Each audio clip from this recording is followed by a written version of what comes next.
అపొస్తల కార్యములు 1వ అధ్యాయము 6-7 వచనాలు. అపొస్తల కార్యములు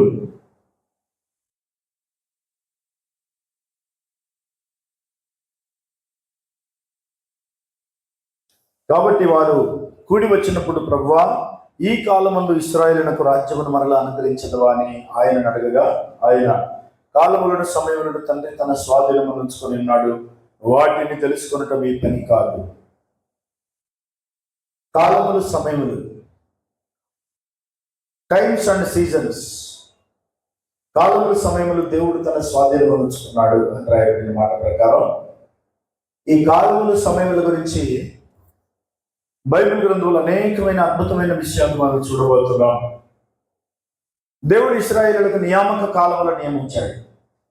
నియామక కాలములు, ఆయా కాలములలో వారు చేయవలసిన పనులు లేదా పండుగలు, ఫీస్ట్, 7 ఫీస్ట్ డేస్, 7 పండుగ దినములు నియమించాడు.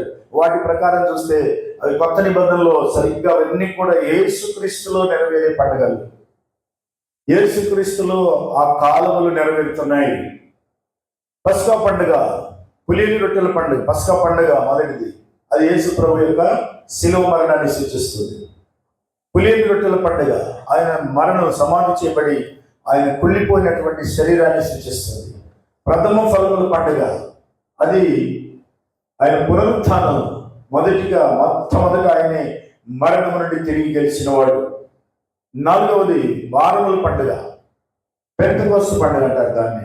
50వ రోజు ప్రభువైన యేసుక్రీస్తు 50వ రోజు సంఘం మీద పెంతెకొస్తు దినమున పరిశుద్ధాత్మగా కుమ్మరించబడిన రోజు. అది కూడా వారముల పండుగ అన్నాడు. వారములు, 7 వీక్స్, 7 ఏళ్ళు, 49 వారాలు, 50వ రోజు అవుతున్నప్పుడు 49 రోజులు, వారానికి 7 రోజులు, 7 వారాలు అయితే 49 రోజులు. ఆ తర్వాత 50వ రోజు పెంతెకొస్తు దినం. 50వ రోజు సరిగ్గా ప్రభువైన యేసుక్రీస్తు సంఘం మీద కుమ్మరించబడ్డాడు. అంటే ఆత్మస్వరూపిగా ఆయన దిగి వచ్చాడు. వారములు అంటారు దాన్ని, పెంతెకొస్తునే వారముల పండుగ అంటారు. చూడండి, 7 వారములు అంటే 7 సంఘ కాలాలు అని అర్థం. కాలములు అంటే పండుగలే కావాలి, అది క్యాలెండర్, ప్రాఫిటిక్ క్యాలెండర్, ప్రవచన క్యాలెండర్ అంటారు దాన్ని. అన్ని ముందుగానే చెప్పబడ్డాయి. ఆ తర్వాత బూరల పండుగ. బూర అంటే ఎత్తబడుట, ఎత్తబడే సంఘానికి సాదృశ్యంగా బూరల పండుగ. అలాగే ప్రాయశ్చిత్త పండుగ, యూదులకు అది ప్రాయశ్చిత్త పండుగ. ఎందుకంటే వధువు ఎత్తబడిన తర్వాత ఇక మిగిలిన వాళ్ళకు సంఘానికి అది సంబంధం లేదు, వధువుకు సంబంధం లేదు. అది బూరలు అంటే ఇశ్రాయేలులకు సంబంధం. ఫీస్ట్ ఆఫ్ టాబర్నకల్స్ మళ్ళీ 1000 ఏళ్ల పరిపాలన వరకు గుడారముల పండుగ, 1000 ఏళ్ల పరిపాలన సూచిస్తుంది. అంటే కాలములన్నీ కూడా ఈ పండుగల్లో నియమించబడి ఉన్నాయి. కాలములు, సమయములు. అలాగే ద ఫీస్ట్ ఆఫ్ వీక్స్ అనేది లేవియకాండం 23వ అధ్యాయం 15వ వచనంలో మనం చూడవచ్చు. వారముల పండుగ లేదా పెంతెకొస్తు పండుగ. ఈ పెంతెకొస్తు పండుగ దినమున ఏం చేయాలో అక్కడ రాయబడింది 15-16 వచనాల్లో. లేవియకాండము, లెవిటికస్ 23:15.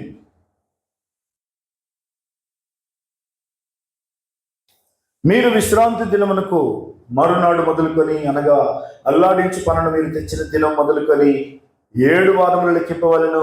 లెక్కకు తక్కువ కాకుండా 7 వారములు ఉండవలెను. 7వ విశ్రాంతి దినపు మరుదినం వరకు మీరు 7 దినములు లెక్కించి యెహోవాకు క్రొత్త ఫలముతో నైవేద్యం అర్పింపవలెను. ఏంటి ఆ కొత్త ఫలపు నైవేద్యం? పరిశుద్ధాత్మ. దేవునికి నైవేద్యం అంటే పరిశుద్ధాత్మ. సే హల్లెలూయా. దేవుని ఆత్మచేత మనం నింపబడడానికి అదొక గుర్తుగా ముందుగానే రాయబడినటువంటి నియామక కాలము. 7 సంఘకాలాలను సూచిస్తుంది. 7 సంఘకాలాలు.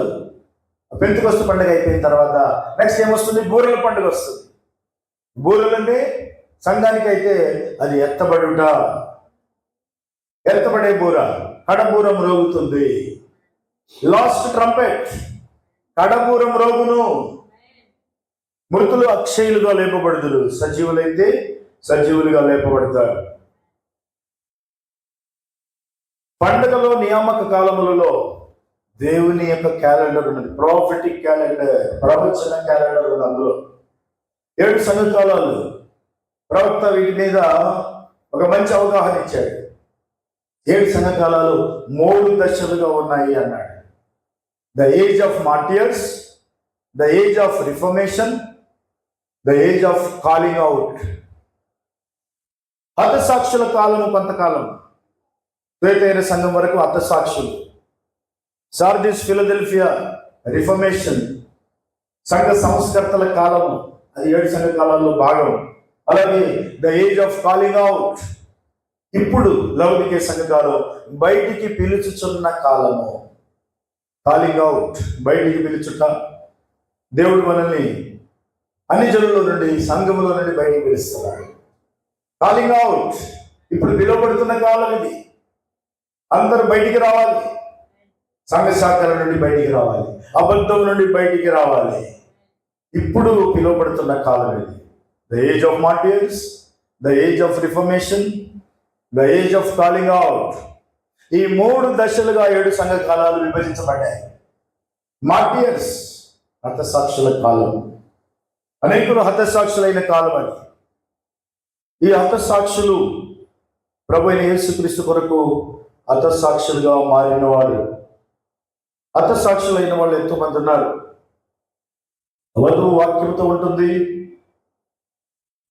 మరి అలాగే 3 దశలకు దాని గురించి ప్రవక్త బూరల పండుగ అనే వర్తమానంలో 640719 64లో చెప్పిన వర్తమానం, పేరా 99, దానిలో 3 దశలు కలవని నేను చెప్పి తిని. అది హతసాక్షుల కాలము, వారు హతసాక్షులుగా మరణించిన వారు. తర్వాత సంఘ సంస్కర్తల కాలము, ఇప్పుడు బయటకు పిలువబడు కాలము, అది లౌకిక కాలములో సమాప్తం అగునప్పుడు ప్రకటన గ్రంథం 10వ అధ్యాయం ప్రకారముగా పరిశుద్ధ గ్రంథంలో ఉన్న సమస్త మర్మములను వధువుకు తెలియజేయబడి ఉండును. అది సరియైన ప్రకటన 10వ అధ్యాయం వాక్యం ద్వారా వధువు పిలువబడినది. ప్రైజ్ గాడ్, హల్లెలూయా. ప్రకటన 10వ అధ్యాయం ద్వారా ఇప్పుడు వధువు బయటికి పిలువబడింది అన్నాడు. అంటే 7వ దూత పరిచర్య ద్వారా ఇప్పుడు మనం పిలువబడుతున్న కాలంలో ఉన్నాం.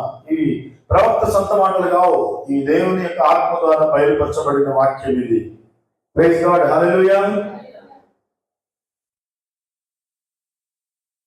3 దశలు ఉన్నటువంటి కాలాన్ని గురించి మనం చూస్తున్నాం. మొట్టమొదటిది హతసాక్షుల కాలం. ఎఫెసు, స్మరణ, పెరగము, త్వైతైర, ఈ 4 సంఘ కాలాలు హతసాక్షుల కాలం. దేవుని కొరకు బలిగా అర్పించబడిన సంఘం. ఆ తర్వాత సంఘ సంస్కర్తల కాలం, మార్టిన్ లూథర్, జాన్ వెస్లీ కాలం, అంటే సార్డిస్, ఫిలదెల్ఫియా సంఘ కాలాలు. ఇప్పుడు లౌకిక సంఘ కాలం, అంటే బయటికి పిలువబడుతున్న కాలము అన్నాడు. ఇది ఒక ప్రత్యేకమైన కాలం అన్నాడు. ఇట్స్ ఎ స్పెషల్ ఏజ్, ప్రత్యేకమైంది. వధువుకు ప్రత్యేకమైన స్థానాన్ని ఇచ్చేటువంటి సంఘకాలం ఇది.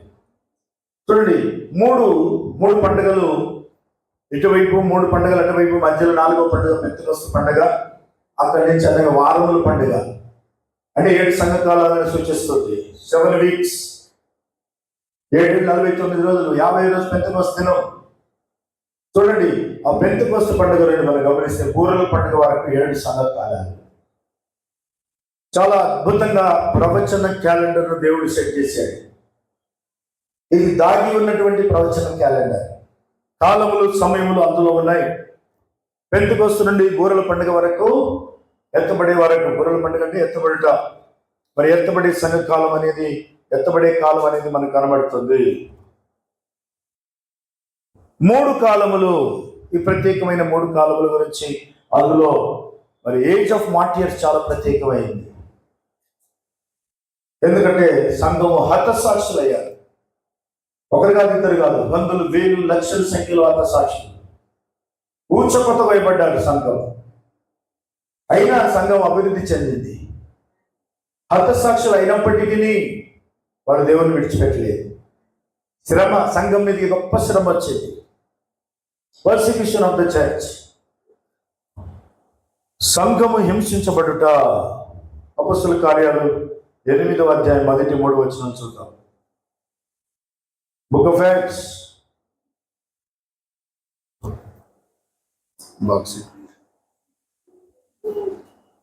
అపోస్తల కార్యములు 8వ అధ్యాయం మొదటి 3 వచనాలు.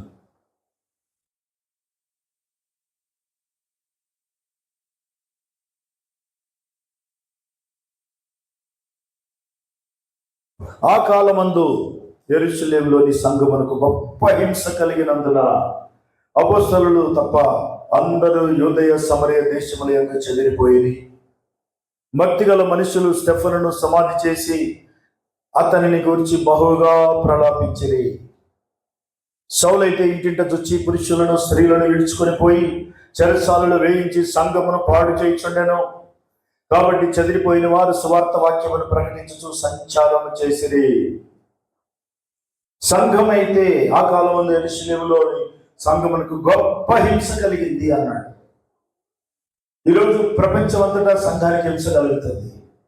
దేవుని సంఘం హింసించబడుతుంది. దేవుడు దాన్ని అనుమతిస్తున్నాడు. గొప్ప హింస కలిగినందున అపోస్తలులు తప్ప అందరూ యూదయ సమరయ ప్రాంతాలకు చెదిరిపోయారు. అపోస్తలులు కూడా చెదిరిపోయే సమయం ఒకటి వచ్చింది. క్రీస్తు 70వ సంవత్సరం యెరూషలేము దేవాలయం విధ్వంసం అయినప్పుడు అందరు అపోస్తలులు అక్కడి నుంచి చెదరగొట్టబడ్డారు. ఎందుకంటే బూదిగంతములకు వాళ్ళు వెళ్ళాలి కాబట్టి, వెళ్ళాలని రాయబడింది కనుక సువార్త అంతటికి వెళ్ళిపోవాలి. దేవుడిని అందరూ తెలుసుకోవాలి. రక్షణ పొందడమే కాదు, దేవునికి సేవ చేసి ఇంకా ఇతరులను రక్షించాలి. ఈరోజు మనము రక్షణ పొందాను. యేసుక్రీస్తు తెలుసుకోవడమే రక్షణ. మీరందరూ కూడా ప్రభువుని తెలుసుకున్నారు. ప్రపంచంలో అందరూ తెలుసుకుంటున్నారు. ఆయన దేవుడని, ఆయనే రక్షకుడని, ఆయన ద్వారా తప్ప పరలోకం వెళ్ళే అవకాశం లేదని, అగ్నిగుండం తప్పించుకోవాలంటే యేసుక్రీస్తు దగ్గరికి రావాలని చాలా సింపుల్ గా సువార్త మనం విని అంగీకరించి రక్షణ పొందాం. బాప్తిసం కూడా పొందాం. అయితే అంతటితో సరిపోదు. నేను రక్షించింది దేవుడు. ఇన్ని కోట్ల మందిలో వాళ్ళని పక్కకు పెట్టి, ధనవంతులను గొప్పవారిని పక్కకు పెట్టి నిన్ను రక్షించే ఉద్దేశం ఏంటంటే నువ్వు ఇతరులు రక్షించాలి. నీవు రక్షణ ప్రణాళికలో ఉన్నావు కనుక you are in the plan of God. Say hallelujah. మనము దేవుని రక్షణ ప్రణాళికలో ఉన్నందువల్ల ఈరోజు ఈ స్థలంలో ఉన్నాం. సువార్త వింటున్నాం. దేవుని అద్భుతాలు సూచక్రియలు చూస్తున్నాం. ఆయన శక్తిని అనుభవిస్తున్నాం. అద్భుతాలు సూచక్రియలు మన మధ్యలో రుజువు చేయబడుతున్నాయి. ఎస్, గాడ్స్ గ్రేస్, దేవుని యొక్క కృప. సంఘము హింసించబడుట. నిజానికి సంఘం చాలా హ్యాపీగా ఉంది ఒకప్పుడు. మీరు చూడండి 2వ అధ్యాయం అపోస్తల కార్యాలు 2వ అధ్యాయం 47వ వచనం.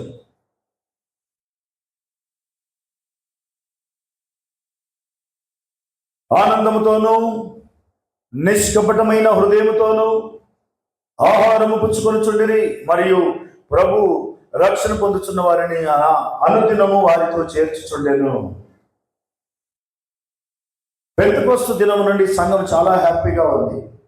పరిశుద్ధాత్మకు మరించబడిన తర్వాత అందరూ శక్తి పొంది ఎంతో సంతోషంగా ఉన్నారు. హతసాక్షులు కాలేదు. అప్పుడు కొద్ది రోజులు అయిన తర్వాత స్టెఫన్ ఎప్పుడైతే వాళ్ళు మొదలు పెట్టారో చంపడానికి, అప్పటి నుంచి సంఘానికి హింస మొదలైంది. ప్రభు అన్నాడు, లోకంలో మీకు శ్రమ కలుగును. యోహాను 16:33 ప్రకారం ఆయనను ధైర్యం తెచ్చుకుని నేను లోకముని జయించి ఉన్నాను. లోకంలో మీకు శ్రమ కలుగును, ఆయనను ధైర్యం తెచ్చుకొనడి. అంటే ఏంటి అర్థం? మీరు శ్రమ అనుభవించాల్సిందే అని అర్థం. లోకంలో మీకు శ్రమ కలుగును. క్రైస్తవులు ఎందుకు శ్రమ పడాలి?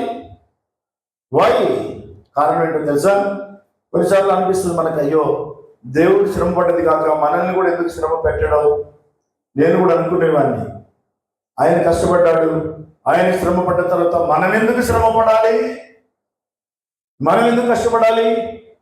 యోహాను సువార్త 15వ అధ్యాయం 19 నుండి 21 వచనాల్లో జవాబు ఉంది చూడండి. Why we should suffer? Why the church must be persecuted? సంఘం ఎందుకు హింసించబడాలి? సంఘం ఎందుకు శ్రమ పడాలి కదా? ఇది ఎప్పుడు కూడా మనకున్న పెద్ద ప్రశ్న. యోహాను సువార్త 15:19, John 15:19, మీరు లోక సంబంధులైన ఎడల లోకము తన వారిని స్నేహించును, అయితే మీరు లోక సంబంధులు కారు, నేను మిమ్మల్ని లోకములో నుండి ఏర్పరచుకొంటిని, అందుచేతనే లోకం మిమ్మను ద్వేషించుచున్నది.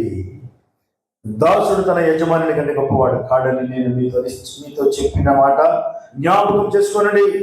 లోకులు నన్ను హింసించిన ఎడల మిమ్మల్ని కూడా హింసింతురు, నా మాట గైకొనిన ఎడల అయితే వారు నన్ను పంపిన వారిని ఎరగరు కనుక నా నామము నిమిత్తం వీటన్నిటిని మీకు చేయుదురు. నా నామము నిమిత్తము, ఫర్ మై నేమ్ సేక్, సే హల్లెలూయా. నా నామము నిమిత్తము మీరు హింసింపబడుతున్నారు, ద్వేషింపబడుతున్నారు, చంపబడుతున్నారు. ఎందుకంటే లోకము నన్ను ద్వేషించింది, మిమ్మల్ని కూడా ద్వేషిస్తుంది.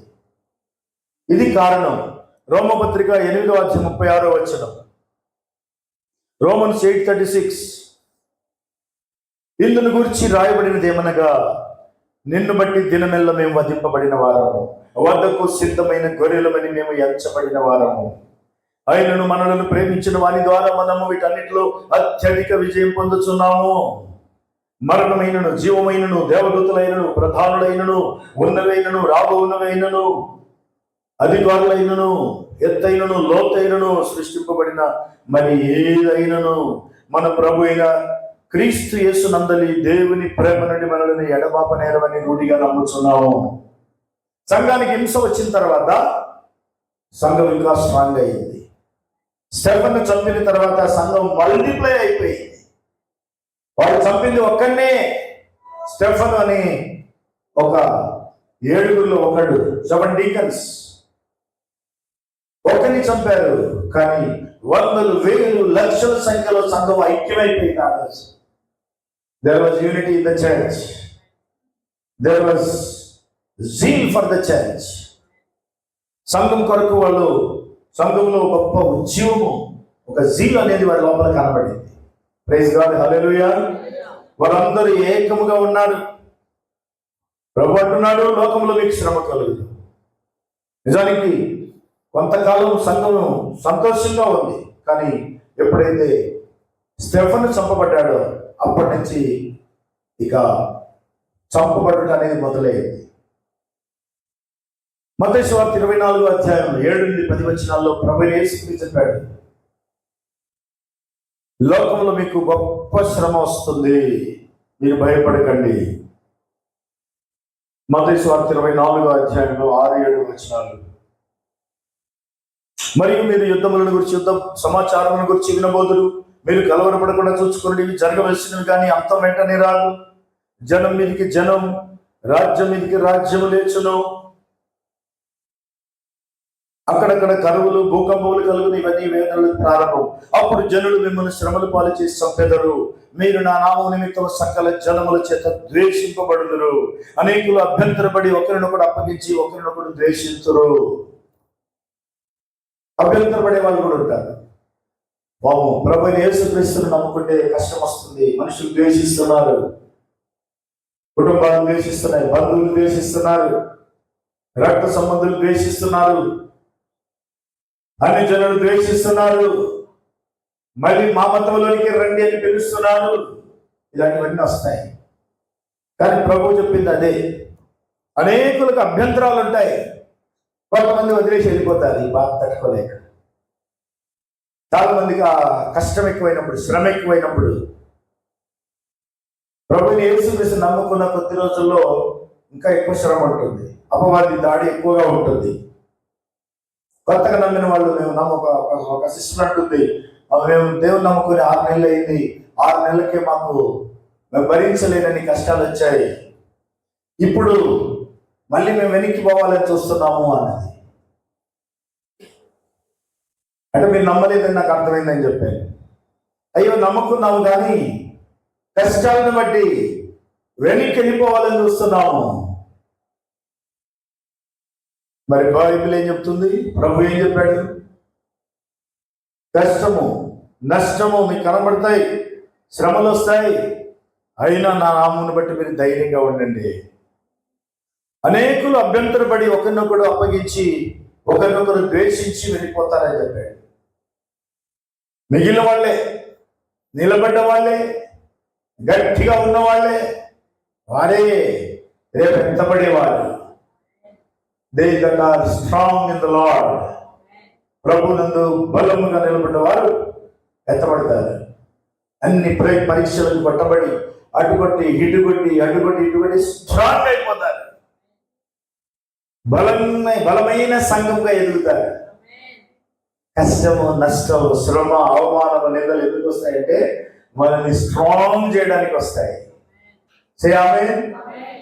ఒక ఇనుప ముక్కను కొడుతున్నప్పుడు వేడి చేసి కొడతాడు, చాలా గట్టి కొట్టి దాన్ని ఇంకా స్ట్రాంగ్ చేస్తాడు.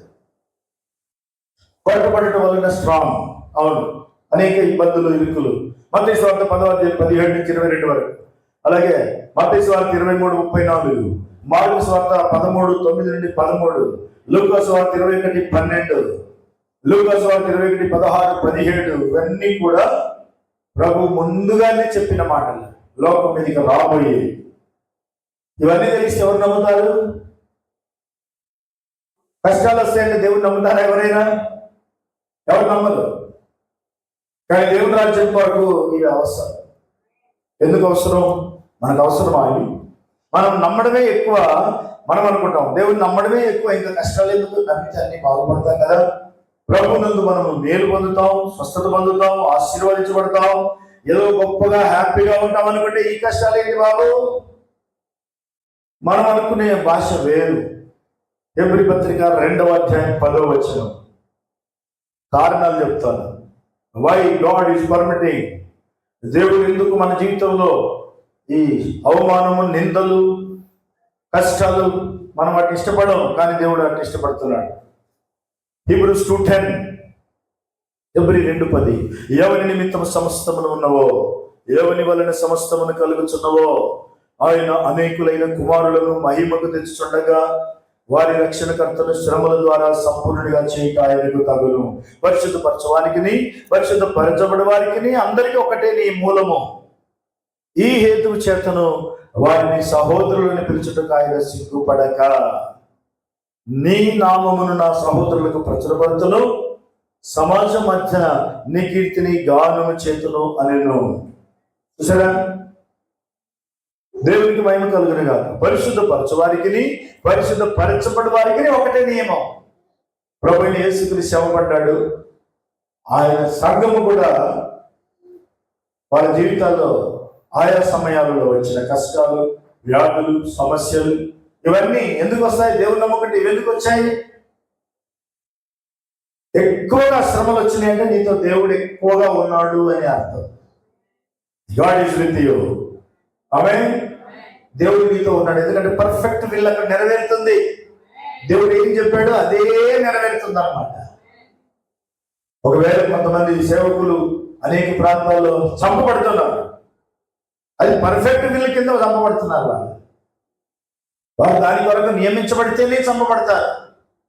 అర్థసాక్షుల వరుసలో నియమించబడితే, అర్థసాక్షులు హైయెస్ట్ ర్యాంక్ అనుకోండి, అర్థసాక్షులుగా చంపబడే అర్థసాక్షులు. కాబట్టి ఇవన్నీ దేవుని సంఘానికి తప్పనిసరిగా వచ్చే కష్టాలు. ఎందుకు వస్తున్నాయి కష్టాలు అంటే ఇందుకు అనమాట. That is the reason. ప్రభువైన యేసుక్రీస్తు శ్రమ పడ్డాడు. ఆయన ప్రజలకు కూడా అది అనుగ్రహించబడి ఉన్నది. విశ్వాసం ఉంచడమే కాదండి. చాలా మంది దేవుని నమ్ముకుంటే సరిపోతుంది, విశ్వాసం ఉంచితే సరిపోతుంది అనుకుంటున్నారు. ఫిలిపియన్స్ 1:30, 1:30, క్రీస్తునందు విశ్వాసం ఉంచడం మాత్రమే గాక ఆయన పక్షమున శ్రమపడుటయు ఆయన పక్షమున మీకు అనుగ్రహింపబడెను. Having the same conflict which you saw in me and now hear to be in me. ఆయన పక్షముగా శ్రమపడుటయు మనకు అనుగ్రహించబడింది. చూడండి పైన చూడండి. For unto you it is given in the behalf of Christ not only to believe on him but also to suffer for his sake. ఆయన కొరకు శ్రమ పడడం కూడా ఇందులో భాగమే అన్నాడు. మనం ఇప్పటికే అనేక శ్రమలు అనుభవించాం. ద్వేషాన్ని అనుభవిస్తున్నాం, అసూయను అనుభవిస్తున్నాం, మంచి చేసి కీడు అనుభవిస్తున్నాం, మేలు చేసి కీడు అనుభవిస్తున్నాం. కారణం ఏంటి?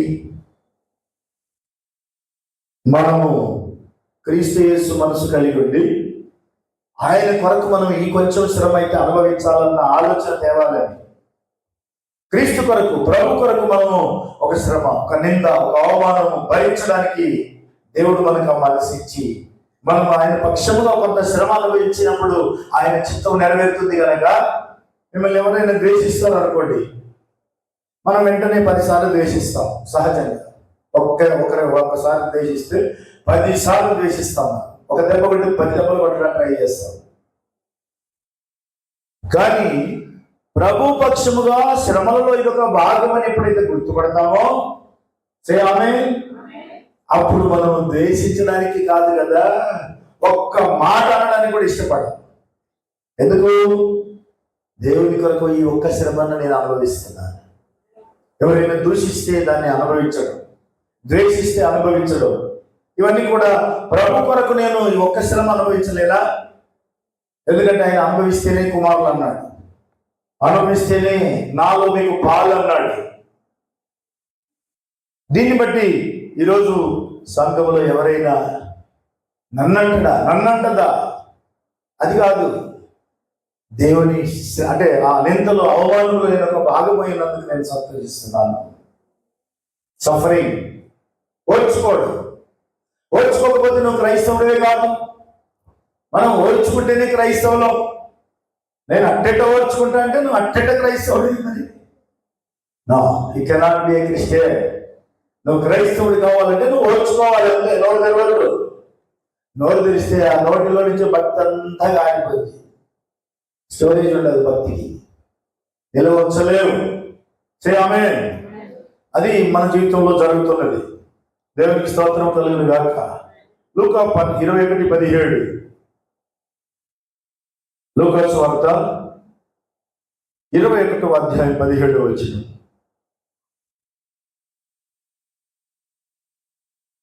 నా నామము నిమిత్తము మీరు మనుషులందరి చేత ద్వేషింపబడుదురు, కానీ మీ తల వెంట్రుకల్లో ఒక్కటైనను నశింపదు. మీరు మీ ఓర్పు చేత మీ ప్రాణములను దక్కించుకొందురు. చూడండి, మన ప్రాణం దక్కాలంటే ఓర్పు కావాలి. మీరు మీ మీ ఓర్పు చేత మీ ప్రాణములను దక్కించుకొందురు, మీ తల వెంట్రుకల్లో ఒక్కటైనను రాలేదు. మీరు అనొచ్చు, ఇప్పటికే నాకు చాలా రాలిపోయినాయి. ఆ తలకి అట్లా రాలిపోయాయి కావు. మనం తల వెంట్రుకలు రాలిపోతే పడ్డాయి అంటే బాధపడ్డాక ఇక దేనికి బాధపడాలి. నిజమేనా? ఎస్. దేవునికి మహిమ కలుగును కాక. చూడండి, మీ తల వెంట్రుకల్లో ఒకటైనను రాలేదు అంటే మీకు ఏం కాదని అర్థం. Nothing will happen to you. ఓర్పు చేత మీ ప్రాణములను దక్కించుకొందురు. Praise God. హల్లెలూయా. దేవుడు మనకి ఏది నియమించాడో దాని విషయంలో మనం ఆలోచిస్తున్నాం. ఆయన చిత్రం ఏంటి? What is the perfect will of God in the church? సంఘములో దేవుని యొక్క పరిపూర్ణమైన ఉద్దేశం ఏంటి?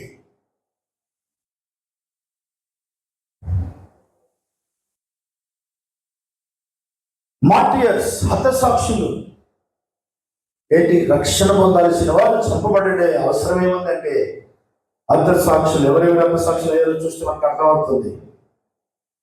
ఒకటి, దేవుని యొక్క చిత్తం ఇందులో నెరవేరుతుంది అన్నాడు. రెండవది, ఎంతమంది హతసాక్షులు బైబిల్లో కొంతమంది హతసాక్షులు అయిన వారు ఉన్నారు కొత్త నిబంధనలో కూడా. మొట్టమొదటి హతసాక్షి ఎవరు చెప్పండి? ప్రభు అయిన యేసుక్రీస్తు. Lord Jesus Christ is the first martyr. ఆయన అల్టిమేట్ సాక్రిఫైస్ ఫర్ హ్యుమానిటీ. మానవ జాతి కొరకు బలిగా అర్పించబడినటువంటి ఒక బలి పశువు, పస్కా పండుగ రోజు బలించబడిన బలి పశువు. రెండవది, స్టెఫను రాళ్లతో పట్టబడ్డాడు. ఆయన ఏర్పరచుకున్న శిష్యులు కూడా ఏదో ఒక రకంగా చనిపోయిన వాళ్ళు కాదు, చంపబడిన వారై ఉన్నారు. యాకోబు ఉన్నాడు, జబెదయి కుమారుడైన యాకోబు అపొస్తలుల కార్యాలు 12వ అధ్యాయంలో, అంటే యోహాను సహోదరుడు యాకోబు మొదలు ప్రభువైన యేసుక్రీస్తు చనిపోయాడు, చంపబడ్డాడు శిలువ మరణం. ఆ తర్వాత స్టెఫను రాళ్లతో కొట్టబడ్డాడు.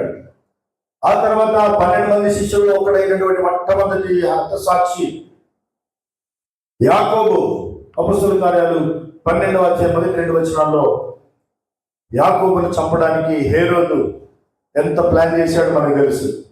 చంపేశాడు. ఆ మాట చదువుదామా? అపొస్తలుల కార్యాలు 12వ అధ్యాయం 1-2 వచనాలు. దాదాపు అదే కాలం మందు, అంటే AD 44 ఆ టైంలో, క్రీస్తుకు 44వ సంవత్సరం, రాజు అయిన హేరోదు సంఘపు వారిలో కొందరిని బాధ పెట్టుటకు బలాత్కారముగా పట్టుకొని యోహాను సహోదరుడైన యాకోబును ఖడ్గముతో చంపించాను. మనం అనొచ్చు, దేవుడు నమ్ముకున్నారు కదా, వాళ్ళు ప్రభు శిష్యులే కదా, అట్లంటే ఖడ్గంతో చంపడించాడు దేవుడు. ఇదేంటి, దేవుడు నమ్ముకుంటే చంపబడడం ఏంటి? ఎస్, పరిశుద్ధపరచవారికి పరిశుద్ధపరచబడి వారికి ఒకటే నియమం అన్నాడు. ఇది మనకు చాలా బాధగా అనిపిస్తుంది. కానీ యాకోబు ఖడ్గం చేత, హేరోదు చేత చంపించబడ్డాడు. చంపించినటువంటి వ్యక్తిని దేవుడు వదిలేశాడా అంటే, హేరోదు పురుగులు పడి చనిపోయాడు. చంపించిన వాడు, చంపబడిన వాడు పరలోకం వెళ్ళాడు, స్వేచ్ఛగా ఆనందంగా ఉన్నాడు. కానీ చంపించిన వాడు మాత్రం పురుగులు పడి చనిపోయి ఆ తర్వాత నరకానికి వెళ్ళిపోయాడు. ఫిలిప్పు అపొస్తలుల శిష్యుల్లో ఒకడు, 12 మందిలో ఒకడు, crucified upside down at Turkey. 12 మంది శిష్యుల్లో ఒకడైనటువంటి ఫిలిప్పు హతసాక్షి అయ్యాడు. ఇక్కడ టర్కీ దేశంలో తలక్రిందులుగా సిలువ వేయబడి. అందరు అపొస్తలుల గురించి చెప్పుకుంటూ వస్తున్నారు. వారి మరణాలు ఎలా జరిగాయి. ఫిలిప్పు అపొస్తలుడైన టర్కీ దేశంలో తలకిందులుగా సిలువ వేయబడ్డాడు. ప్రభువైన యేసుక్రీస్తు సహోదరుడైనటువంటి జేమ్స్ ఉన్నాడు. ఆయన రాళ్లతో కొట్టబడి ఆ తర్వాత ఒక యెరూషలేములో పెద్ద పర్వతం మీద తీసుకెళ్లి అక్కడి నుంచి కిందికి తోయబడి చనిపోయాడు. He was thrown from the temple in Jerusalem. Temple పైకి తీసుకెళ్లి, మందిరం పైకి తీసుకెళ్లి కిందికి తోసివేయబడి చంపబడ్డాడు. ఆ తర్వాత పేతురు తలక్రిందులుగా సిలువ వేయబడ్డాడు. తెలుసు కదా మనకు. పేతురు 66 ADలో పేతురు రోమా పట్టణంలో నీరో చక్రవర్తి ద్వారా తలక్రిందులుగా సిలువ వేయబడ్డాడు. ప్రభు వలె సిలువ వేయబడ్డానికి నేను యోగ్యుడను కాను, అర్హుడను కానని చెప్పి నన్ను తలక్రిందులుగా సిలువ వేయండి అని చెప్పాడు ఆయన. అంత త్యాగం దేవుని కోసం చేయాలి. అపొస్తలుడైన పౌలు క్రీస్తుకు 66 సంవత్సరం, సేమ్ ఇయర్, నీరో చక్రవర్తి చేతిలో, రోమా చక్రవర్తి చేతిలో శిరస్సు ఛేదనం చేయబడ్డాడు. పౌలు భక్తుడు. ఆండ్రూస్ పేతురు యొక్క సహోదరుడు ఎక్స్ ఆకారంలో ఒక సిలువ వేయబడి గ్రీస్ దేశంలో సిలువ వేయబడ్డాడు. గ్రీకు దేశంలో సిలువ వేయబడ్డాడు. థామస్ బైలములతో పడబడ్డాడు ఇండియాలో. బర్తలోమై చర్మం ఒలిసి, సజీవంగా ఉన్నప్పుడే చర్మం ఒలిసి, బతికుండగానే చర్మాన్ని ఒలిసేశారు. ఆ తర్వాత తల తీసేశారు. బర్తలోమై 12 మందిలో ఒకడు. దేవునికి స్తోత్రం కలుగునుగాక. చూసారా? మత్తయి, అపొస్తలుడైనటువంటి మత్తయి సువార్త రాసినటువంటి మత్తయి పొడవబడి తల తీసివేయబడ్డాడు ఇథియోపియా దేశంలో. అలాగే యూదా, తద్దయి అనబడే యూదా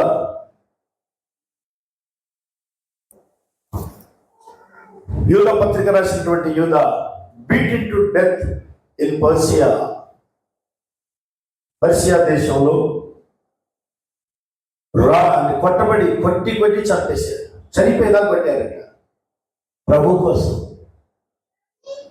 కోసం వాళ్ళు ఓర్చుకున్నారు, పారిపోలేదు.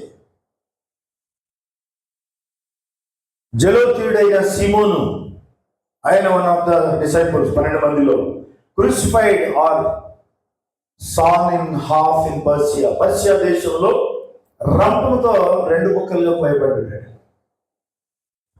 యోహాను ఒక్కడు మాత్రమే సహజ మరణం, ఎఫెసీ పట్టణంలో సహజ మరణం పొందాడు.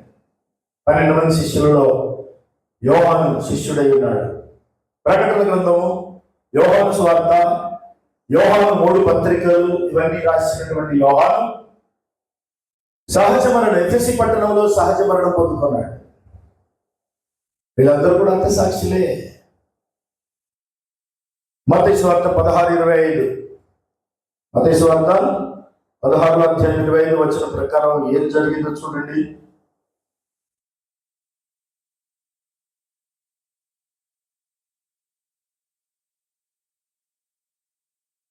మాథ్యూ 16:25, తన ప్రాణమును రక్షించుకొనగోరు వాడు దానిని పోగొట్టుకొనును, నా నిమిత్తము తన ప్రాణమును పోగొట్టుకొనివాడు దానిని దక్కించుకొనును. ఇది అసలు పరిస్థితి. It's a sacrifice. దేవుని కొరకు ఒక త్యాగం, ఒక ఊహించలేనటువంటి గొప్ప త్యాగం. త్యాగమూర్తులు వీళ్ళంతా. దేవునికి మహిమ. హల్లెలూయా.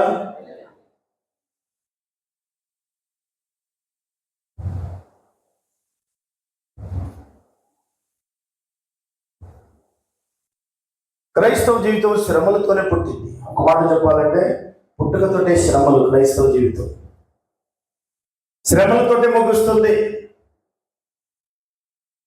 దేవుని కొరకు శ్రమ పడేవాడు. ఇది అర్థసాక్షుల కాలం అయితే కాదు. నిజానికి ఆ కాలం అయిపోయింది. ఇప్పుడు బయటికి పిలువబడుతున్న కాలము. అయినా అక్కడక్కడ హింస జరుగుతూనే ఉన్నది. ఎందుకంటే ప్రభు రాకడకు ముందు ఈ కష్టాలు శ్రమలు ఎక్కువ అవుతాయని చెప్పాడు. ప్రారంభంలో ఉన్నవే లాస్ట్ లో కూడా కొన్ని జరుగుతాయి. ఇప్పుడు జరుగుతున్నవే.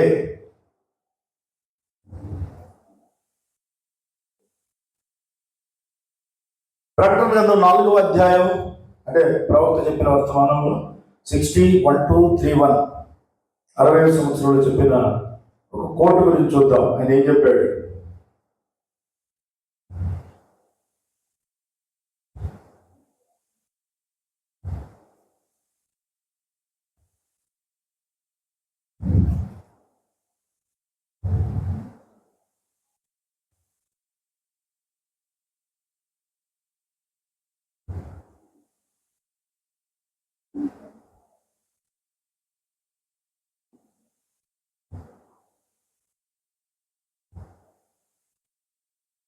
ఈ వాక్యమును వినుచున్న ప్రతి వారికి యోహాను అతనికి సాదృశ్యమై ఉన్నాడు. ఆమేన్. యోహాను యేసుక్రీస్తు రక్తమునకు ప్రతినిధిగా ఉన్నాడు. వాక్యమునకు సాక్ష్యముగా ఉన్నాడు. తనను క్రీస్తుతో వ్యక్తిగత సహవాసం కలిగి ఉండి పరిశుద్ధాత్మ బాప్తిస్మకు ఒక సాక్షిగా ఉన్నాడు. అతను సంఘమంతటికి సాదృశ్యంగా ఉన్నాడు. అది ప్రతి పురుషుడు లేక స్త్రీ, బాలుడు లేక బాలిక ఎవరైతే ఒకే విధంగా క్రీస్తును అంగీకరించి ఆయన ఎల్లప్పుడూ విశ్వాసం ఉంచారో వారందరికీ సాదృశ్యముగా ఉన్నాడు. ఏదో ఒక దినాన ఆయన మనకు పైకి ఎక్కిరమ్ము అని ఆజ్ఞాపిస్తాడు. మహాశ్రమలు వచ్చుటకు ముందే కొనిపోబడదు. జ్ఞాపకం ఉంచుకోండి, శ్రమల కాలం ఇంకను నిర్ణయించబడలేదు. రాబోయే దినములలో ఈ శ్రమలన్నీ కూడా మనం అనుభవించక మనపే. నిజానికి అసలు శ్రమలు ముందున్నాయి. ఇప్పుడు శ్రమకాలంలో ఆ ట్రిబులేషన్ పీరియడ్ భయంకరమైన శ్రమకాలం. ఒకడు కాదు, ఇద్దరు కాదు, క్రైస్తవులందరూ హింసించబడే కాలం అది. కాబట్టి ఆ శ్రమల కాలంలోనికి మనం వెళ్ళకముందే వదిలి ఎత్తబడుతుంది. ఆ శ్రమను మనం తప్పించుకొని బయటకు వచ్చేస్తాం. దేవునికి స్తోత్రం కలుగును గాక. సే హల్లెలూయా. లోకంలో 3 శ్రమల గురించి బైబిల్ చెబుతుంది. మొదటి శ్రమ, రెండవ శ్రమ, మూడవ శ్రమ. ప్రకటన 8:13, 9:12, 11:14 చూసారా. రెవల్యూషన్ 8:13, 9:12, 11:14. మొదటి శ్రమ, రెండవ శ్రమ, మూడవ శ్రమ. ఏంటి మొదటి శ్రమ? మొదటి ప్రపంచ యుద్ధం, 5వ బూర. రెండవ శ్రమ, రెండవ ప్రపంచ యుద్ధం, 6వ బూర. మూడవ శ్రమ, మూడవ ప్రపంచ యుద్ధం, 7వ బూర. 3 శ్రమలు, 3 ప్రపంచ యుద్ధాలు. అప్పుడు చనిపోయిన వారి సంఖ్య లెక్కలేదు. ఇక అప్పుడు అందరూ, అన్ని రకాల ప్రజలు చనిపోయారు. లోకంలో శ్రమ కలుగునంటే ఈ రకమైన శ్రమ. ఇది మామూలు శ్రమ కాదు. చూసారా, దేవుడు కాలానుగుణంగా కాలములు సమయములు తన స్వాధీనంలో ఉంచుకొని అర్థసాక్షుల కాలము, సంఘ సంస్కర్తల కాలం, ఇప్పుడు బయటికి పిలువబడుతున్న కాలం. ఇప్పుడు ప్రభు రాకడ సమయంలో లోకములు మీకు శ్రమ కలుగును, ఆయనను ధైర్యం తెచ్చుకోండి. పౌరభక్తుడు అన్నాడు అపొస్తలుల కార్యాలు 20-23 బంధకములను శ్రమలను నా కొరకు కాచుకొని ఉన్నవి అని పరిశుద్ధాత్మ ప్రతి పట్టణంలోనూ నాకు సాక్ష్యం ఇస్తున్నాడు అని నాకు తెలియను. బంధకములు శ్రమలు నా కొరకు కాచుకొని ఉన్నవి అని పరిశుద్ధాత్మ ప్రతి పట్టణంలో నాకు తెలియజేస్తున్నాడు. ఎక్కడికి వెళ్ళినా పౌలుకు శ్రమ కలిగింది. పౌలు కంటే ఆయన చేసిన దానికి శిక్ష అనుభవిస్తున్నాడు. అయితే ఇక్కడ మరి ఆయన ప్రజలైన వారు మన ప్రవక్త జీవితంలో కూడా ఆయన ఒక సాక్ష్యం ఇచ్చాడు.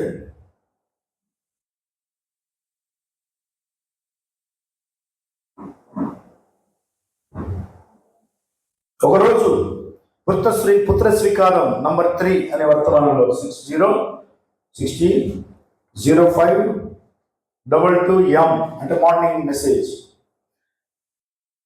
నిన్న ఇటువంటి సేవలో ఎటువంటి నిరాశ సమయంలో వచ్చునో జనులకు తెలియదు. నిన్న ఆయన జీవితంలో ఒక రోజు ఒక సంఘటన జరిగింది. ఏంటంటే బాగా నిరాశ చెందాడు కష్టాలతో. మన ప్రవక్త జీవితంలో జరిగిన ఒక సంఘటన చెప్తున్నారు. చాలా అద్భుతమైన విషయం ఇది. ఆయన ఏమన్నాడంటే, నేను చాలా నిరాశలో ఉన్నాను, ఇన్ని శ్రమలు నేను భరించడం నాకు కష్టంగా ఉంది, నేను వెళ్ళిపోతే బాగుండు. చూసారా, కష్టము శ్రమ అనుభవించకుండా నేను వెళ్ళిపోతే బాగుండు, పోవాలనుకుంటున్నాను. అప్పుడే వాళ్ళ భార్య అన్నది, భార్యతో అన్నాడు ఆయన, బిల్ నువ్వు ఎందుకు అలా మాట్లాడుతున్నావు అని అడిగింది భార్య.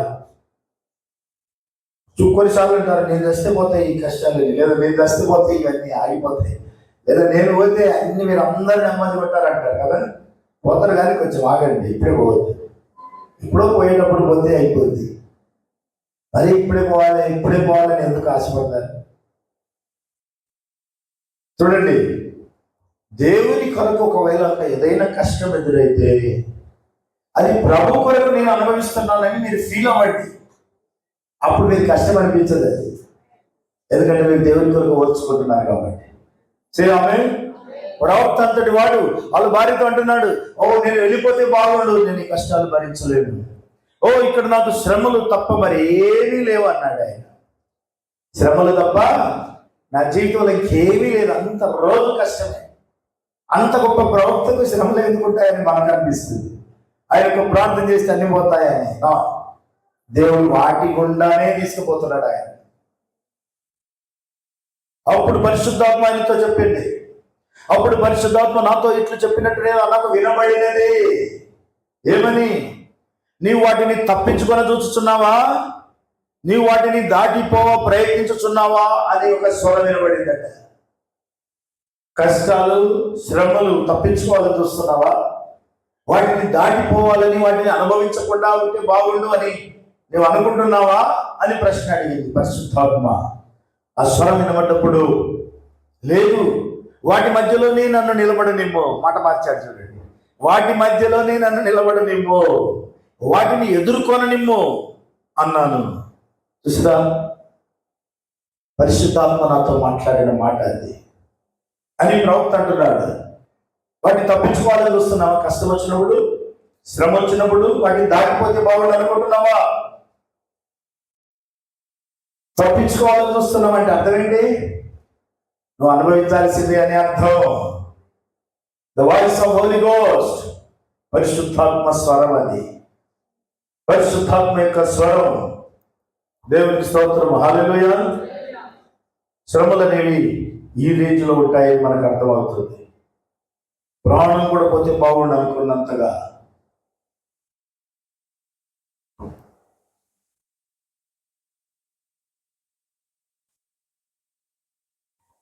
ఆయన అంటున్నాడు, అది ఎంతో మంచిది, నిజాయితీగా నిజంగా దానిని నా ప్రత్యక్ష సాక్ష్యం ద్వారా చెప్పుచున్నాను. ఈ జీవితము అయిపోయిన తర్వాత మనం ఒక దేశంలో ప్రవేశించడము, అది చివరి ఆలోచనకు అది ఎవరి ఆలోచనకు అందనంత అతీతమైనది. మనం ఒక దేశంలో అడుగుపెట్టబోతున్నాం ఈ శ్రమలు అయిపోయిన తర్వాత. అది ఎవరి ఆలోచనకు అందనంత గొప్పది. నేను యథార్థముగా సత్యం చెప్పుచున్నాను, యథార్థముగా సత్యం చెప్పుచున్నాను. పౌలు 3వ ఆకాశంలో వెళ్ళిపోయినని చెప్పాడు. ఈరోజు మనం కూడా అలాగే ప్రభు కొరకు ఎదురు చూస్తున్నాం అన్నాడు. ఆమేన్. దేవునికి స్తోత్రం. హల్లెలూయా. ఇంకొక మాట అన్నాడు, మనం కేవలము ఈరోజు లోకంలో జీవిస్తున్నామంటే ఇక్కడ మనము చెత్త కుప్పలో జీవిస్తున్నాం. లోకమట చెత్త కుప్ప, డస్ట్, అంతా చెత్త. ఇది చెత్త కుప్ప, మురికి కంపు కొట్టుచున్నది. దానితో మనము కలుషితం కాకపోయినా అందులోనే మనం జీవిస్తున్నాం. పాపపు పొగలు పైకి లేచుచున్నవి. పట్టణంలోని చెత్తను కాల్చనప్పుడు వచ్చు వాసన కంటే ఘోరమైనది మరొకటి నేను ఎరగను. వాటి దగ్గరకు మీరు ఎప్పుడైనా వెళ్ళారా? అది భయంకరం. మురికి పొగ పైకి లేచును. అన్ని రకముల చెత్త ఉండను ఈ లోకంలో.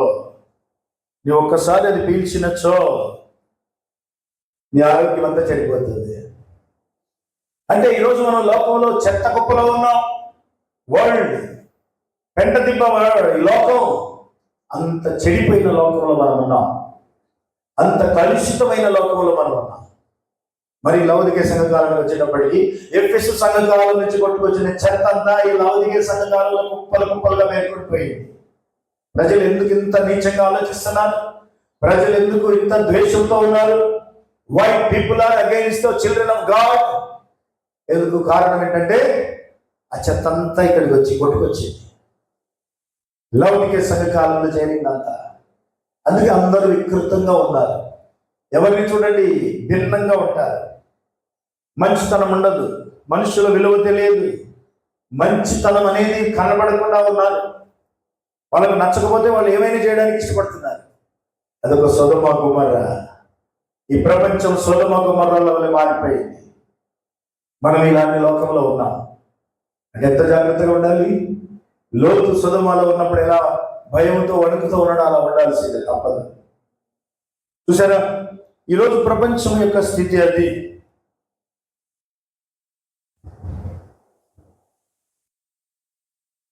ఆయన కిరీటంలోని రత్నముల వల్లే మనం వెలుగుతున్నాం. ఆయన కిరీటంలోని రత్నముల వల్లే. చూసారా, యేసు త్వరలో రాబోతున్నాడు. ఆ తర్వాత మన శ్రమలు ముగించబడతాయి. ఓ మన ప్రభు ఈ క్షణంలో వచ్చినట్లయితే ఏమి జరుగును? ఎవరైతే పాపము నుండి స్వతంత్రులుగా అవుతారో వారికి ఇది సంతోషం అనిస్తుంది, లేక బాధ మరియు లోతైన నిరాశ వారికి కలుగుతుంది. మన ప్రభు మహిమతో వస్తున్నాడు. లేదా మన ప్రభు మన మహిమతో వచ్చినప్పుడు మనం ఆయన మధ్యాకాశములు కలుసుకుంటాము. ఆమేన్. ప్రకటన 4వ అధ్యాయం నెంబర్ 2 అని వర్తమానంలో 61:01:01 పేరా సమ్ నంబర్. సో పరిశుద్ధ గ్రంథం చెప్పుచున్నది, క్రీస్తు యేసునందు సద్భక్తితో బ్రతకగోరిన వారు శ్రమలు సహించవలెను. చూసారా, ఒక శ్రమే ఉన్నదా? మరి మహిమ కూడా ఉన్నది. రోగులను స్వస్థపరచుట, దయ్యములు వెళ్ళగొట్టుట, చనిపోయిన వారిని లేపుట, దేవుని శక్తి ప్రజల మధ్య రుజువు చేయబడుట. ఒకవేళ ర్యాప్చర్ వస్తే ఆ రోజైతే ఇంకా అద్భుతం. సజీవులైన వాళ్ళు మట్టి శరీరాలు మహిమ శరీరాలుగా మారిపోవడం, ఏనాడో చనిపోయిన వాళ్ళు సమాధుల్లో నుంచి లేవడం, ఎక్కడ ఉన్నా సరే అది మహిమ కాదా? అది ఒక గొప్ప అనుభవం అవుతుంది. అప్పుడు చరిత్రలో ఎన్నడూ లేని సైన్స్కు అంతు చిక్కనటువంటి గొప్ప అద్భుత కార్యం అవుతుంది. పరిశుద్ధ గ్రంథం చెప్తుంది, సద్భక్తితో బ్రతుకును దేశించు వారందరూ చాలా హ్యాపీగా ఉందరు కదా. హింస పొందరు, హింస. కాబట్టి ఒకవేళ నువ్వు దాన్ని సహించవలను. కాబట్టి ఒకవేళ నీవు క్రీస్తు కొరకు శ్రమ పడకపోతే అప్పుడు ఎక్కడో తప్పున్నది. Something wrong. నువ్వు వచ్చుకోలేదనుకో నీలోనే తప్పున్నది. నువ్వు సహించలేదనుకో నీలోనే తప్పున్నది అంటాడు. నేను సహించకపోతే నాలోనే తప్పున్నది. ఓర్చుకోకపోతే తప్పే. మరి నువ్వు ఓర్చుకోలేదు, నువ్వు సహించలేదంటే నీలో తప్పున్నది. ఒకవేళ దయ్యము నీ వెంట పడలేదంటే వాడు నిన్ను అప్పటికే పట్టుకొని ఉన్నాడని అర్థమట. మాట అర్థమైందా మీకు? సాతాను కనుక మీ వెంట పడట్లేదు అని అంటే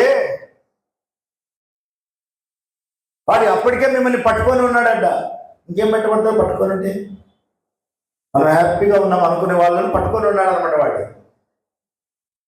అన్నీ ఉన్నాయి, నాకేం తక్కువ లేదు అనేక అనుకునే వాళ్ళను వాడు పట్టుకొని ఉన్నాడు ఆల్రెడీ. వాడు వెంటబడేది ఏముండదు. వెంటబడుతున్నాడంటే కష్టాలు వస్తున్నాయని అర్థం. ఆమేన్. వాడు నిన్ను ఇంకా పట్టుకొనలేదని అది గుర్తుగా ఉన్నది. కానీ ఒకవేళ వాడు నీ వెనక పడలేదంటే వాడు పట్టుకున్నాడని గుర్తు. అవును, కాబట్టి వాడు నీ వెనక పడుతున్నంత కాలము నీవు ఇంకను వాడికంటే కొన్ని అడుగుల దూరం ముందున్నావని గుర్తుంచుకో. మరియు నీవు ముందుకు కొనసాగుతూ ఉండవు. కొన్నిసార్లు అనిపిస్తుంది, దేవుడు నమ్ముకుంటే ఈ బాధలేంటి, 10 అడుగులు ముందున్నావు, వాడిని వెంటబడుతున్నాడు. మీకా 7:7 ఒక మాట ఉంది, చూద్దాం. మీకా గ్రంథం 7వ అధ్యాయం 7వ వచనం. పాత నిబంధన మీకా గ్రంథం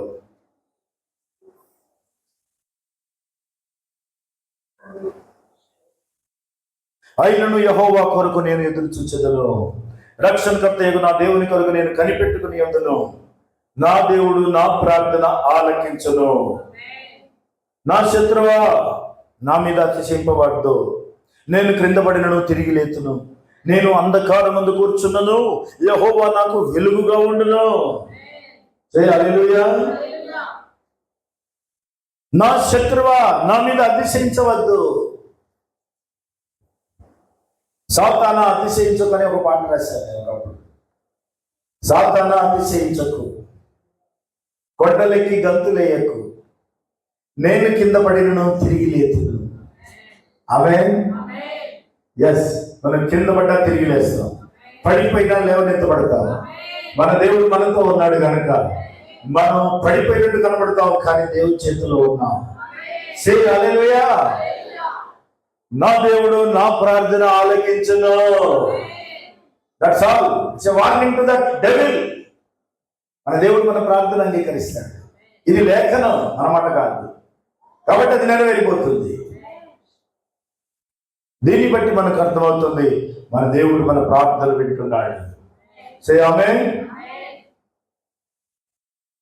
మనం పొందబోయే మహిమ ఎదుట ఈ లోకపు శ్రమలు ఎన్నదగినవి కావు. రోమా 8:18.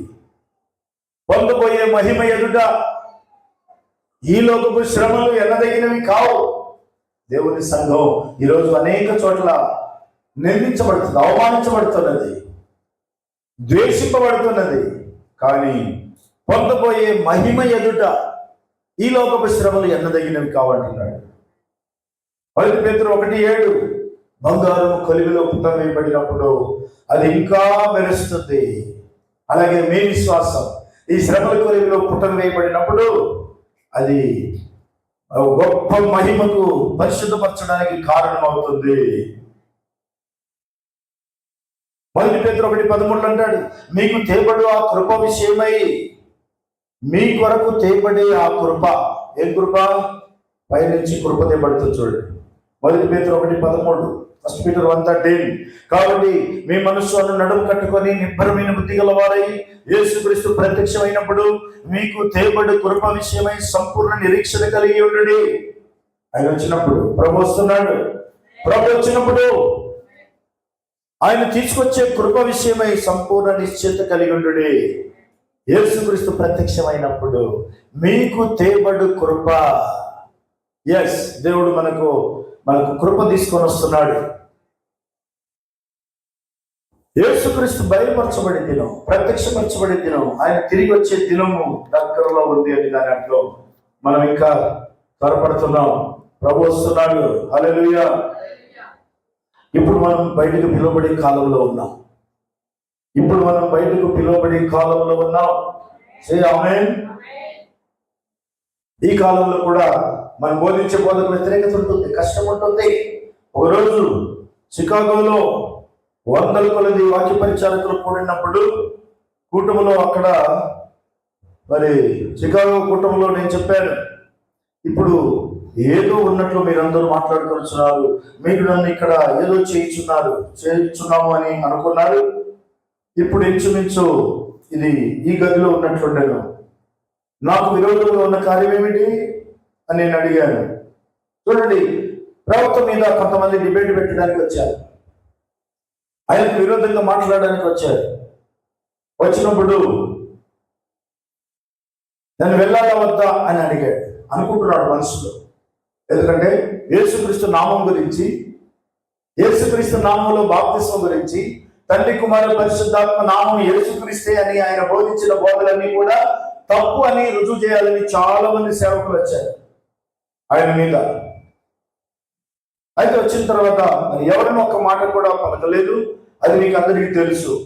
ఇంతవరకు చూసిన వాటి అన్నింటిలో కంటే అతి నిశ్శబ్దముగా ఉన్న సమూహముగా అది కనిపించేది. వాళ్ళందరూ సైలెంట్ గా ఉన్నారు. ఆ డిబేట్ లో ప్రభుత్వం ఒక్కడు నిలబడి ఉన్నాడు. నాకేమీ తెలియదని వారు కాకుల వలె అరిచిరి. వచ్చే బాగా అరిచారట. ఇప్పుడు అది ఇక్కడ ఉన్నది. నేను జనులతో వాదించుట తరికించుట నమ్మను. జనులతో వాదించుట తరికించుట నేను నమ్మను. అయితే ఒక చోట వచ్చి మరి వారు నన్ను ఇరుకులో పెట్టాలని ప్రయత్నించారు.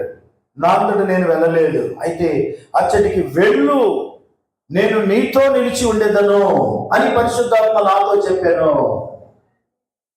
ఈయన వెళ్ళొద్దనుకున్న డిబేట్కు, కానీ పరిశుద్ధాత్మ చెప్పాడు. పరిశుద్ధాత్మ ఎవరు? యేసుక్రీస్తే. ఈరోజు ఆత్మస్వరూపిగా ఉన్నప్పుడు ఆయన పరిశుద్ధాత్మగా ఉన్నాడు. ఆమె నేను నీతో కూడా వస్తాను, నువ్వు వెళ్ళు, వెళ్ళమన్నాడు. గో, నేను నీతో నిలిచి ఉండేదను అని పరిశుద్ధాత్మ నాతో చెప్పి ఉన్నది. డిబేట్లకు వెళ్ళిన తర్వాత అప్పటి వరకు కాకుల వల్ల అరిచిన వాళ్ళు ప్రవర్తించి నిలబడగానే అందరూ సైలెంట్ అయిపోయారు. దాదాపు 400 మంది బైబిల్ పండితులు వచ్చారు. నువ్వు బోధించే బోధ తప్పు అని ఎవరు చెప్పలేకపోయారు. ఎందుకంటే అంతకుముందే ఏమేం జరుగుతుందో, ఏం జరగబోతుందో అన్ని వాళ్ళకి ఆయన వివరించి చెప్పాడు. అవన్నీ అందరి ముందు బయలుపరచబడ్డాయి. ఆ మాటలు విన్న తర్వాత ఎవరి దారిలో వాళ్ళు వెళ్ళిపోయారు. ఆయన ఎదురు నిలవలేదు.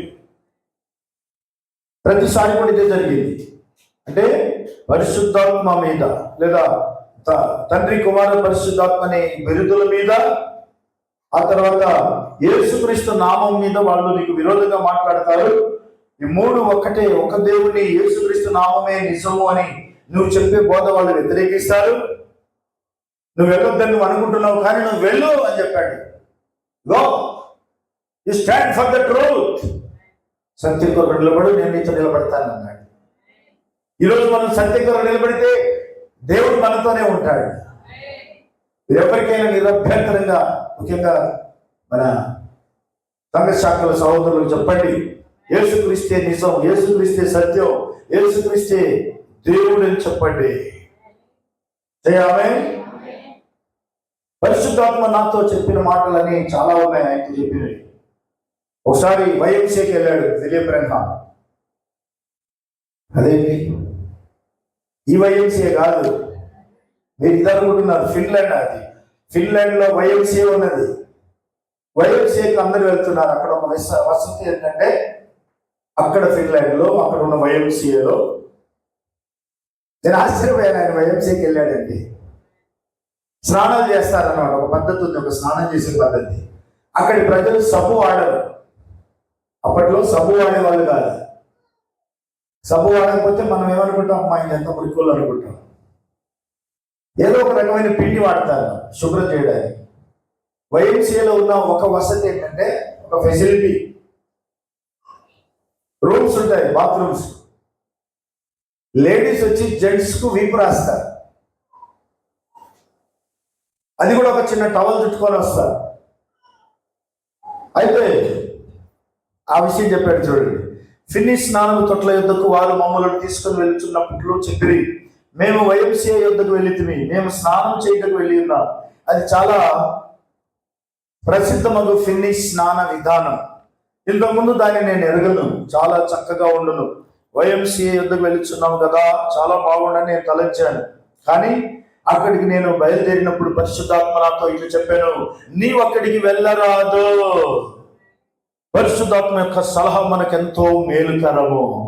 అది చేయవద్దు అనను, కాబట్టి నేను అది చేయలేను. నేను ఈ ఉదయం నాకు స్నానం అక్కర్లేదని చెప్పాను అన్నాడు ఆయన.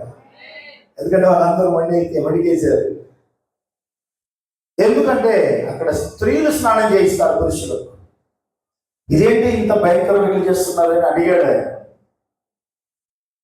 ఇక్కడ ఇంతే, వాళ్ళు దాని కొరకే ట్రైనింగ్ ఇవ్వబడ్డారు. వాళ్ళకు వింతేం కాదు, మీ అమెరికన్లకు వింత అది అని చెప్పారు వాళ్ళు. అయినా సరే ఎవరి స్నానం వాళ్ళే చేయాలి. ఒక స్త్రీ వచ్చి ఇంకో పురుషుడికి స్నానం చేయించడానికి వీలేదు. అది బైబిల్కి విరుద్ధం, దేవుని ఆత్మకు విరుద్ధం. పరిశుద్ధాత్మ నాతో చెప్పాడు వెళ్ళొద్దని. అది అపవిత్రం. ఎవరికి వారు జాగ్రత్తగా ఉండాలి. హృదయ రహస్యాలు ఎరిగిన దేవుడు, ఆలోచనలు ఎరిగిన దేవుడు. నీ ఆలోచనలు ఆయన అన్నిటికీ, నీ ఆలోచనలు అన్ని ఎరిగిన వాడు ఆయన. ఆమేన్. చూడండి, దేవుడు ప్రతిదాన్ని గట్టిగా గమనిస్తున్నాడు. చిన్నది కూడా మనకు చిన్నగా అనిపించవచ్చు. ఒకసారి ఒక వ్యక్తి గాలం వేశాడు ఒక చేపకు. చిన్న చేప పడింది, ఇంత పడింది. గాలం తీసేలోగా చనిపోయింది. సరే, దాన్ని నేల మీద వదిలేశారు, నీళ్ళ మీద. అది ఒక ½ అవర్ అయింది, అప్పటికి చనిపోయి. అందులో ఒక సహోదరుడు అన్నాడు, ఈ చేపను దేవుడు బ్రతికించగలడు కదా అని. చిన్న చేప. పరిశుద్ధాత్మ చెప్పాడు, నువ్వు ఒక మాట పలికితే ఆ చేప బతుకుతుంది అన్నాడు. యేసుక్రీస్తు ఈ చేపను బ్రతికిస్తున్నాడు. చేప నువ్వు బ్రతుకుదువు కాక అన్నాడు. యేసుక్రీస్తు జీవం అందులోకి వచ్చి చేప చక్కని ఎగిరి గర్భలేసిలో ఇలా తిరుగుతే పక్కనున్న సహోదరుడు ఆశ్చర్యపోయాడు. ఇదేంటి, అరగంట ఇలా చనిపోయి నీళ్ళ మీద తేలాడుతుంది, ఇప్పుడు ఎలా బ్రతికింది? How it is possible? ప్రవక్త అన్నాడు, దేవుడు చిన్న చిన్న విషయాలను కూడా, పెద్ద విషయాలను కూడా ఈక్వల్ గా చూస్తాడట. మనకు అది అర్థం కాదు. చిన్న తప్పును కూడా పెద్ద తప్పును కూడా రెండు ఈక్వల్ గా చూస్తాడట ఆయన. చిన్న చిన్నవి కూడా దేవుడి దృష్టిలో ఉన్నాడు, ఉంచుకుంటాడు అని అర్థం. ఆమేన్. ఆ రోజు అంజూరపు చెట్టును ఎండిపోచేసింది ఆయనే, మళ్ళీ చిగురింపజేసింది ఆయనే. సమస్తం మీద తనకు అధికారం ఉన్నదని రుజువు చేయబడింది అన్నమాట. ఆయన దేవుడై ఉన్నాడని అది రుజువు చేస్తుంది. అబ్రహాముకు పొదలో గొర్రె పిల్లని తెచ్చిపెట్టింది దేవుడే.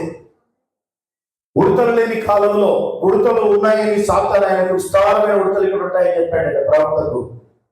కానీ అక్కడ ఒక ఉడత లేదు. కానీ దేవుడు ఉడతలు సృష్టించగలదని నేను నమ్మాడు కదా. నాకు 3 ఉడతలు ఇస్తే చాలు, నేను వెళ్ళిపోతాను అన్నాడు ఆయన. ఒకటి పెట్టాడు, దొరికింది. కష్టపడితే ఒకటి వచ్చింది.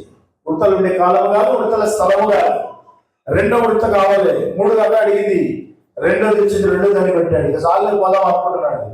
పరిశుద్ధాత్మ స్వరం వినబడింది, నువ్వు అడిగింది 3 కదా, నీ మాట మీద నువ్వే నిలబడవా అన్నాడు. 3వ ఉడత వచ్చేదాకా ఆగవా అన్నాడు.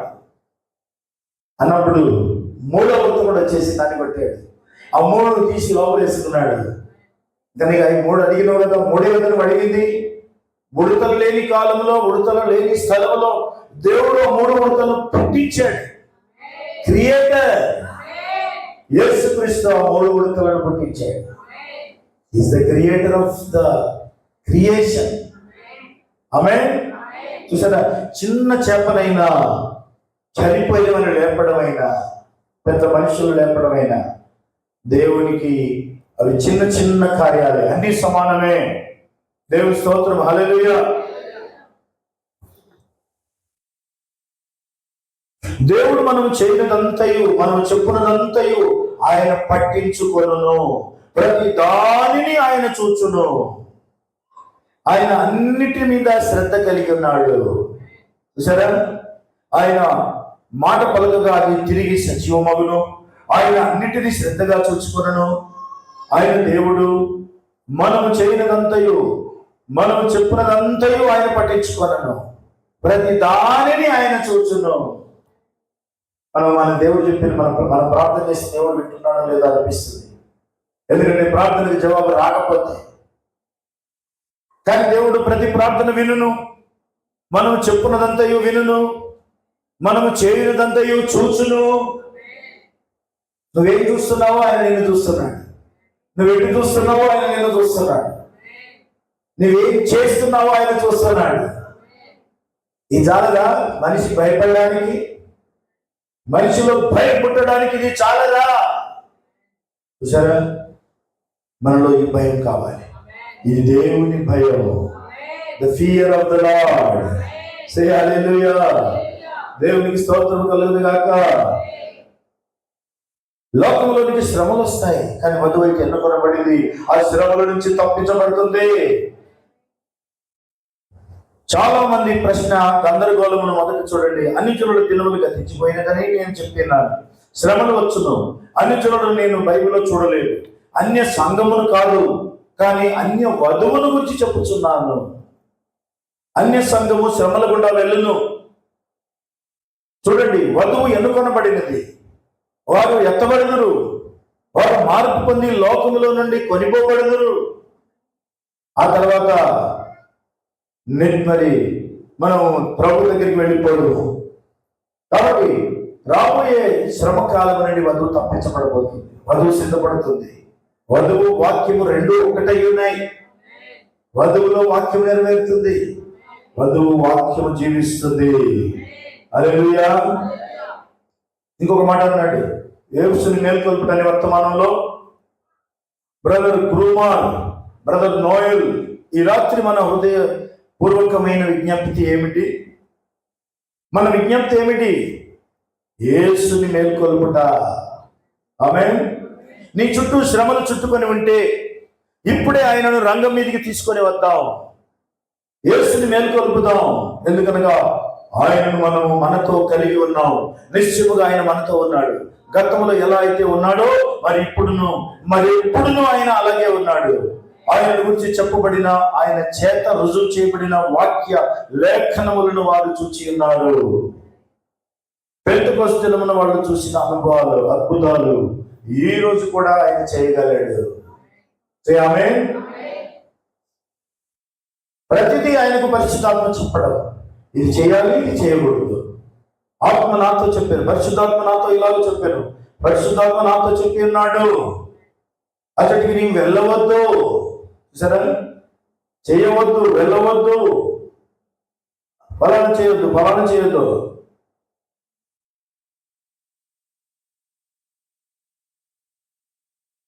కొన్నిసార్లు అయితే ఈ దారి గుండా వెళ్ళము, ఈ దారి గుండా వెళ్ళకూడదు. అన్ని గొప్ప అనుభవాలు దేవుని ఆత్మ చేత నడిపించబడ్డా. ఇక్కడే వేచి ఉండము అని కొన్నిసార్లు చెప్పాడు. ఇక్కడ తిరిగి వెనుక మార్గం గుండా వెళ్ళి పైకి వెళ్ళము, కిందికి వెళ్ళము, ఇలా దేవుడు ఆత్మ చేత ఆయన నడిపించగలరు. ప్రవక్త జీవితం చాలా అద్భుతం. నెవర్ ఇన్ ద హిస్టరీ, చరిత్రలో ఎప్పుడు లేని అనుభవాలు మన ప్రవక్త జీవితంలో ఉన్నాయి. మనం నమ్మిన వాక్యం సత్యము, సత్యం మిమ్మల్ని స్వతంత్రులుగా చేయండి. కాలములు సమయములు దేవుని చేతిలో ఉన్నాయి. చూడండి, ఎప్పుడు ఏం చేయాలో, ఇది చెయ్యి, అది చెయ్యి, ఇప్పుడు వెళ్ళు, అప్పుడు వెళ్ళు, అవన్నీ కాలములు సమయములు దేవుని చేతిలో ఉన్నాయి. ఈరోజు మనము దేవుని చేతిలో ఉన్నాం, మనం అందరం దేవుని చేతిలో ఉన్నాం. మన ప్రభు యేసుక్రీస్తు చేతిలో మనం ఉన్నాం. ఆయన మనల్ని దీవించును గాక, ఆయన ఈ వాక్యం దీవించును గాక. త్వరలో వచ్చుదాం. పరిశుద్ధుడైన ప్రియ పరలోకపు తండ్రి, మీకు వందనాలు, స్తోత్రాలు, కృతజ్ఞతలు చెల్లిస్తున్నాం. ప్రభువా, మీరు మమ్మల్ని దర్శించిన విధానం ఎంత గొప్పది. మీరు మాతో మాట్లాడినందుకు స్తోత్రాలు చెల్లిస్తున్నాం. ఈ వాక్యమును దీవించండి. అవును తండ్రి, అర్థసాక్షుల కాలము, సంఘ సంస్కర్తల కాలము, ఇప్పుడు బయటికి పిలువబడుతున్న కాలం అన్నా, మేము ఈ కాలంలో ఉన్నందుకు నీకు ఎంతో కృతజ్ఞతలు చెల్లిస్తున్నాం. మేము నీ మాట ప్రకారం జీవించడానికి సహాయం చేయండి. కాలముల సమయంలో నీ చేతిలో ఉన్నాయి, మా జీవితం నీ చేతిలో ఉన్నది, మేము ఎత్తబడే దినము నీ చేతిలో ఉన్నది, మా సంఘము నీ చేతిలో ఉన్నది. మేము నీ వాక్య ప్రకారం ఉండటం సహాయం చేయమని, మీరు మా ప్రవర్తన నడిపించినట్టు మమ్మల్ని నడిపించండి. మాకేది అవసరమో అది నువ్వు వింటానన్నా. మా ప్రార్థన వినే దేవుడు, మా ప్రతి అవసరం తీర్చే దేవుడు. ప్రభు, ఈ దినమున ఆత్మ చేత, అగ్ని చేత మమ్మల్ని నడిపించండి. మా చుట్టూ నీ యొక్క అగ్ని ప్రాకారం ఉండునుగాక. ఈ సంఘాన్ని మీరు ఆశీర్వదించమని, ఈ వధువును దీవించమని, వాక్యము వధువుగా మార్చమని యేసుక్రీస్తుని నామములో ప్రార్థిస్తున్నాము తండ్రి. ఆమేన్. మన ప్రభు అయిన యేసుక్రీస్తు కృప, ఆయన సన్నిధి, సమాధానం ఆయన వధువుకును మనకును వధువుగా ఎదుగుతున్న మనకును సకల పరిశుద్ధులకును ప్రభు రాకడ పర్యంతము తోడై ఉండును గాక. ఆమేన్.